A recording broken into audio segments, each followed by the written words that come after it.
वैदिक सभ्यता। क्या लिखा है? अब तुम लोग पहले सोचो, वैदिक किसको बोलते हैं? वेद किसको बोलते हैं? ठीक, किसको?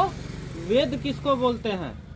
तो देखो, अभी जितना सारा किताब तुम पढ़ रहे हो ना, पहले इतना सारा किताब नहीं था। कोई भी किताब नहीं हुआ करता था, सिर्फ वेद हुआ करता था। वेद का 4 प्रकार था। वेद का क्या था? 4, मतलब 4 तरह की ऐसे किताबें थी। वो भी किताब नहीं थी, लोग सिर्फ मन में सिर्फ याद करके रखते थे। क्या करके रखते थे? कहीं लिखा हुआ नहीं मिल रहा था, कोई किताब नहीं थी, सिर्फ याद करता था। सूत्र को एक तरह से कह सकते हो, क्या करता था? याद करा हुआ था। सुन रहा है बात को? क्या कह रहे हैं ना? पढ़ने भी जाता था विद्यार्थी, तो उसको सुबह 4 बजे उठ करके, ठीक है ना, उसको रटाया जाता था। क्या किया जाता था? उसको रटाया जाता था। उसी तरह से लिखा हुआ मिलता था वेद। ठीक, आज जितना सारा विषय वस्तु मिलता है, आज जितने सारे तुम भाग पढ़ रहे हो, किसका? सब्जेक्ट का, विषय का, वो सब कहीं ना कहीं कहाँ से निकला है? कहाँ से निकला है? किसका भाग है? किसका भाग है? वेद का भाग है। किसका भाग है? वेद का भाग है। समझ गया ना? अब हम ये जानते हैं कि आखिर ये सारे चीजों को लिखा कब गया था? वेद को लिखा कब गया था? किसने लिखा था? कहाँ लिखा था? क्या हमारे देश में वेद की रचना हुई थी, या किसी दूसरे देश में वेद की रचना हुई थी? तो तुम लोग अभी तुम लोग सोचो, रामायण महाभारत कब लिखा गया था? कब लिखा गया था? आज जो हम इतने सारे भगवान का नाम जानते हैं, तो कब लिखा गया था? वो वैदिक सभ्यता में लिखा गया था। कौन सी सभ्यता में? अब तुम्हारे सामने सवाल आएगा, वैदिक सभ्यता कब आया? तो जब सिंधु घाटी का पतन हो गया था। सिंधु घाटी का जब पतन हो गया, तो पूरे भारत में, कहां पर? पूरे भारत में उस समय एक तरह से फैला हुआ कोई सभ्यता था, फैला था, पनपा था। फिर से जो सभ्यता पनपा था, उस सभ्यता का क्या नाम था? उस सभ्यता का क्या नाम था? उस सभ्यता का नाम था वैदिक सभ्यता। कौन सा सभ्यता? वैदिक सभ्यता। कौन सा सभ्यता? हाँ, जहाँ पर लोग रहने लगे, उसका कार्य होने लगा, व्यापार प्रसार होने लगा, उसकी संस्कृति पनपी, उस सारा का सारा कौन सभ्यता में? वैदिक सभ्यता में। कौन सी सभ्यता में? हाँ, अब समझते हैं हम इसको किस तरह से इसका समय निर्धारण किया गया। तो सर्वप्रथम सबसे पहले नाम आता है किसका? Max Muller. अब क्या लिखे हैं पहले समझ लेना। सर्वप्रथम मैक्स मुलर ने वेदों का काल निर्धारण करने का प्रयास किया। जब हम लोग होशियार हुए, मतलब हम लोग जब सजग हुए, तो हम लोगों ने क्या खोजना चालू किया कि आखिरकार वेद जैसा बात जो अभी चल रहा है, वेदों के बारे में जो बताया जा रहा है, इसको कब लिखा गया होगा? तो कोई व्यक्ति तो होगा ना जो इसके समय को निर्धारित किया होगा कि वेद कब लिखा गया है। तो सबसे पहला नाम आता है किसका? मैक्स मुलर का। किसका? मैक्स मुलर का। ठीक है ना? किसका? मैक्स मुलर का। इन्होंने सबसे पहले उसका समय निर्धारण किया। क्या निर्धारण किया? जैसे तुम कब पैदा हुए, तो तुम्हारे पैदा होने का सबसे सच्चा सबूत क्या दे सकता है? तुम्हारी माँ दे सकती है, तुम्हारा पिता दे सकता है। अब तुम्हारा माता पिता कोई भी नहीं है, कुछ भी नहीं है, तो क्या निर्धारण करेगा? गांव का आसपास का लोग करेगा ना। उसी तरह से वैदिक सभ्यता का कोई भी व्यक्ति नहीं है, कोई भी व्यक्ति नहीं है, तो कौन निर्धारण करेगा? तो कोई ना कोई करेगा जो पढ़ा लिखा होगा। क्या करेगा? जो पढ़ा लिखा होगा तो कोई ना कोई करेगा ना। तो उसमें पहला नाम होता है, समय का निर्धारण किया, उसका नाम है, क्या नाम है? Max Muller. क्या नाम है? सर्वप्रथम काल का, समय का, काल का मतलब वैदिक सभ्यता कब लिखा गया, इसमें कोई प्रयास किया सबसे पहले, तो उसका नाम है मैक्स मुलर। अब मैक्स मुलर ने क्या कहा, कब लिखा गया ये वेद पुराण? तो मैक्स मुलर ने कहा के अनुसार ऋग्वेद लिखने का समय, तो इन्होंने बताया जो ऋग्वेद है ना, वो 1200 BC से 1000 BC,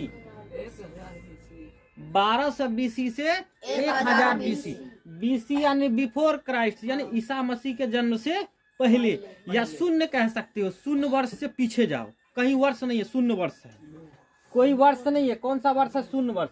तो इससे पीछे जाएंगे ना हम, इससे पीछे जाएंगे ना, तो इससे पीछे कितना साल? 1200 साल पहले, 1200 साल पहले। तो अभी कुल मिला के कितना हो जाएगा? तो अभी हो जाएगा जैसे 2000 है, अभी चल कौन सा रहा है? 2000, 1000 फिर पीछे तो 3000, मतलब आज से लगभग कितना? 3000 साल पहले किसकी रचना हुई? किसकी रचना हुई? वेद की रचना हुई। किसकी रचना हुई? किस सभ्यता में? किस सभ्यता में?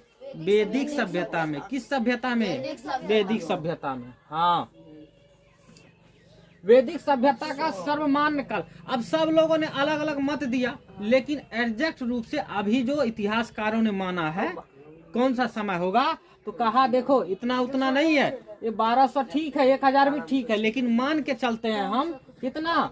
1500 से 600 BC तक, 1500 से 600 BC तक, इसके ही बीच हुआ होगा। इन्होंने कहा कि आज से, मतलब आज से तो ज्यादा हो गया, लेकिन 1500 से 600 BC के समय बीच में किसका रचना हुआ? किसका रचना हुआ? या कौन सा सभ्यता था? वैदिक सभ्यता। कौन सा सभ्यता था? वैदिक सभ्यता। कौन सा सभ्यता? वैदिक सभ्यता। अब दूसरी बात, इस वैदिक सभ्यता को, ये जो वैदिक सभ्यता है ना, कौन सी सभ्यता? वैदिक सभ्यता। इसको ना फिर 2 भागों में बांटा गया। वैदिक सभ्यता को क्या किया गया? 2 भाग। वैदिक सभ्यता को 2 भागों में बांटा गया। वेद लिखा गया ठीक है, लेकिन सब वेद का एक साथ रचना नहीं हुआ, उसके लिए अलग अलग बात हुआ है, ठीक है ना। सब वेद का एक साथ रचना नहीं हुआ, कुछ चीजें बाद में हुई है, तो उनमें समझना तुम। तो वैदिक सभ्यता जो हुआ ना, कहा इसका 2 भागों में बांटा गया, इस तरह से चीजें मिलती है। कहता एक था ऋग्वेदिक काल। क्या था? ऋग्वेदिक काल। कौन सा काल? ऋग्वेदिक। और दूसरा था उत्तर वैदिक काल। कौन सा था? उत्तर वैदिक काल। अब तुम लोग समझना, ऋग्वेद सबसे प्राचीन वेद है, हम सब बता देंगे। ऋग्वेद क्या है? सबसे प्राचीन वेद है। क्या है? प्राचीन वेद। ऋग्वेद के बाद लिखा गया उत्तर वैदिक काल। तो ऋग्वेद देखो, वेद 4 ठो है, यहाँ समझना। वेद कितना है? 4। वेद की संख्या 4 है। वेद की संख्या कितना है? 4। तो एक तो ऋग्वेद है, एक तो सीधे सीधे क्या है? ऋग्वेद। उसके बाद 3 ठो और बचेगा ना, तो 3 ठो को भाग किसका भाग है? तो कहता है 3 ठो है उत्तर वैदिक का, एक ठो उसका नाम है ऋग्वेद हो गया, एक का नाम है यजुर्वेद। क्या बोलते हैं उसको? यजुर्वेद। हाँ, यजुर्वेद। दूसरा बाद हो जाएगा, इसका दूसरा भाग कौन सा हो जाएगा? अथर्ववेद बोलते हैं। अथर्ववेद। क्या बोलते हैं? अथर्ववेद। 3 गो हो गया, और एक ठो है सामवेद। क्या होता है? सामवेद। तो अब समझना बात को, ऋग्वेद अकेला है। ऋग्वेद पहले लिखा गया। ऋग्वेद क्या किया गया? पहले लिखा गया। ऋग्वेद कब लिखा गया? ऋग्वेद कब लिखा गया? पहले। तो ऋग्वेद पहले लिखा गया, और उसका समय अलग है। कहता उसका समय था 1500 BC से 1000। 1500 BC से 1000 के समय कुछ लिखा गया था, तो कहता था ऋग्वेद लिखा गया। क्या लिखा गया? ऋग्वेद। और उत्तर वैदिक काल जो बाद में आया, उस समय में 3 वेद का रचना हुआ। यजुर्वेद का, अथर्ववेद का, सामवेद का। यजुर्वेद का, अथर्ववेद का और सामवेद का, इसकी रचना बाद में हुई। क्या कहा गया? इसकी रचना, इसकी रचना बाद में हुई है, ठीक है ना। क्योंकि 1000 तो समय यही ले लिया, 1000 के बाद ना कुछ धारणाएं बदली, उसके समाज में कुछ चीजें बदल गई। लोगों को रहने सहने का जो उसका नियम कानून था, वो थोड़ा सा उसमें बदलाव हुआ था। समाज में क्या हुआ था? बदलाव हुआ। तो कहता था कि देखो, ऋग्वेदिक समय में नहीं हुआ, ऋग्वेदिक समय में नहीं हुआ, ऋग्वेदिक समय में नहीं हुआ, लेकिन बाद में जब लिखा गया, तो इसलिए उस समय को कहा जाता उत्तर वैदिक काल। क्या कहा जाता है? उत्तर वैदिक काल। कौन सा? उत्तर वैदिक काल। आप समझते हैं फिर से। तो एक तो वेद था, वेद की संख्या कितनी थी? 4। उसके बाद है यजुर्वेद, ठीक है, सॉरी। तो उत्तर वैदिक काल का 3 भाग है, यजुर्वेद, अथर्ववेद और सामवेद। बात पकड़ में आ गया? आ गया यहाँ पर? आगे बढ़ते हैं। वैदिक सभ्यता के निर्माता आर्य थे। इसके निर्माता कौन थे? आर्य थे। और सिंधु घाटी सभ्यता में बताओ उसके निर्माता कौन थे? सिंधु घाटी सभ्यता के निर्माता कौन थे? वो द्रविड़ थे। सिंधु घाटी सभ्यता के निर्माता क्या थे? द्रविड़। और इसके निर्माता कौन थे? इसके निर्माता आर्य। आर्य क्या थे? आर्य। आर्य क्या बोलते हैं इसको? हाँ, आर्य शब्द का अर्थ उत्तम या श्रेष्ठ होता है। आर्य शब्द का अर्थ क्या होता है? उत्तम या श्रेष्ठ होता है। क्या होता है? उत्तम या श्रेष्ठ। क्या होता है? श्रेष्ठ। आ गया तुम लोग समझ में?